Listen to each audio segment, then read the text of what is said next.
This is the easier-to-read version of Animal Farm by George Orwell, retold and narrated by Sarah Simpson. Chapter 10. Years passed. Animals were born, animals lived, and animals died. Eventually, nobody remembered life before the rebellion except for Clover, Benjamin, Moses, and the pigs. Mr. Jones had died.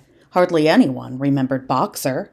Clover was old. She should have been retired, but nobody talked about retirement anymore. Everyone except the pigs worked until they died. The pigs had gotten so fat that they could barely move without getting out of breath.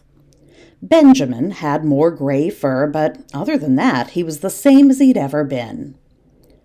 Nobody talked about education for most of the animals anymore. They were taught to work hard without asking questions. None of them could read or write. The pigs were the only ones who went to school. They were kept apart from all the other animals and never had to work. Nobody talked about animalism anymore. The farm was making money now. It was larger now, and there were new buildings. They finally finished the windmill. It wasn't used to light or heat the animals' stalls. It was used to run a mill for grinding corn, which the pigs sold to make money for buying alcohol for themselves. The pigs were having the animals build a second windmill. It would also be used to make money for the pigs. The animals worked every day, even on Sunday. There still wasn't enough to eat. They were cold and tired. Nobody dared to complain. If they did, Squealer would remind them that complaining was speaking out against Comrade Napoleon. Speaking out against Comrade Napoleon was treason. Treason was punishable by death. The dogs and pigs didn't work, but they always had plenty to eat. Every year they had more babies. This was the only life most of the animals had ever known. They didn't know things could be different. Benjamin knew that things could be better, but they could also be worse. He didn't share this idea with anyone. Donkeys live a long time. Even though life was hard, the animals were proud to live on Animal Farm. They were the only farm in England where the animals were free. They were the only farm in England where all animals were equal. Songs, poems, and parades reminded them of how special Animal Farm was. Someday they knew that things would be better. They just had to be patient. One summer day, Squealer took the sheep to a field at the back of the farm. They stayed there for a whole week. Squealer said he was teaching them a special new song. It was going to be a surprise. On the night when the sheep came back, the animals heard a scream in the barnyard. It was Clover. She had seen something terrifying.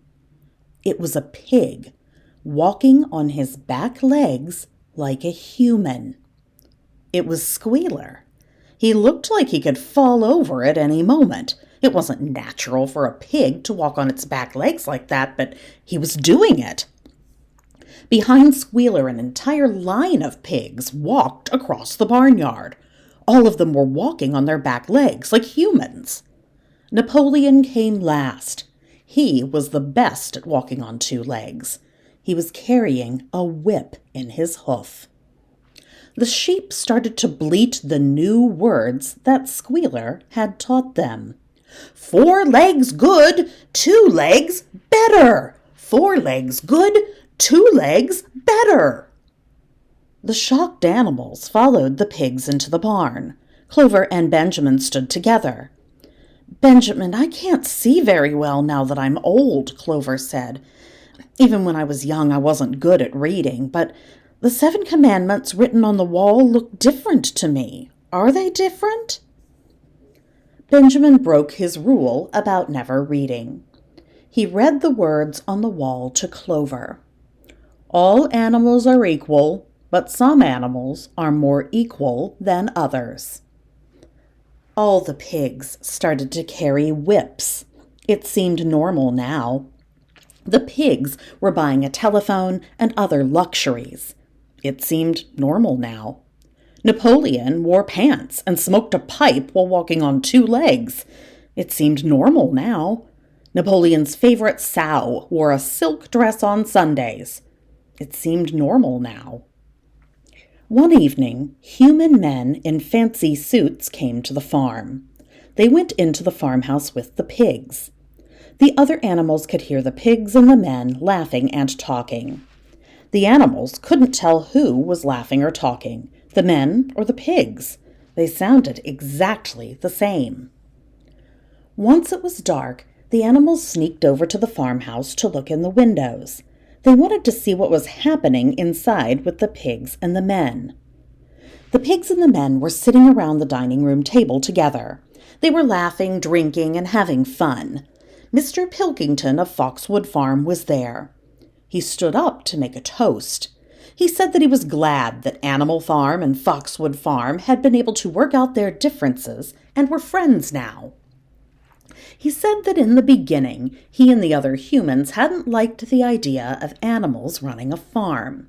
They thought that animals and humans were too different to understand one another. He was glad to say that they had been wrong. Pigs and humans have a lot in common. They are more alike than they are different. "If you have your lower animals to contend with," he said, "we have our lower classes." All of the pigs and men clapped and cheered. Napoleon also stood up and gave a speech. He said that he too was glad that the pigs and humans were friends now. All he had ever wanted was to have good business relationships with other farms. In order to show that his farm wanted to get along with other farms, Napoleon told the humans that, number 1, the animals would not call one another comrade anymore. It sounded stupid, and he had no idea why they did it.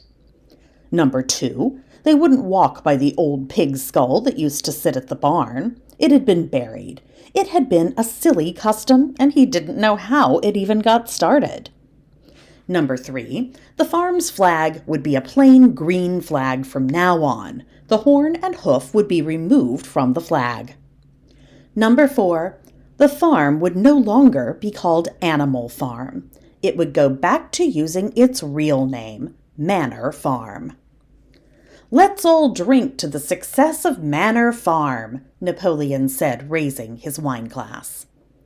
The animals started to walk away sadly when they heard an argument inside the farmhouse. They ran back to see what was happening. The pigs and the men had been playing cards. Mr. Pilkington and Napoleon had both played the same card. One of them was cheating, and they were fighting about which one. Human voices and pig voices were shouting in anger, and they all sounded alike. The animals looked at the faces of the men and the faces of the pigs. They looked exactly the same. It was impossible to say which was which.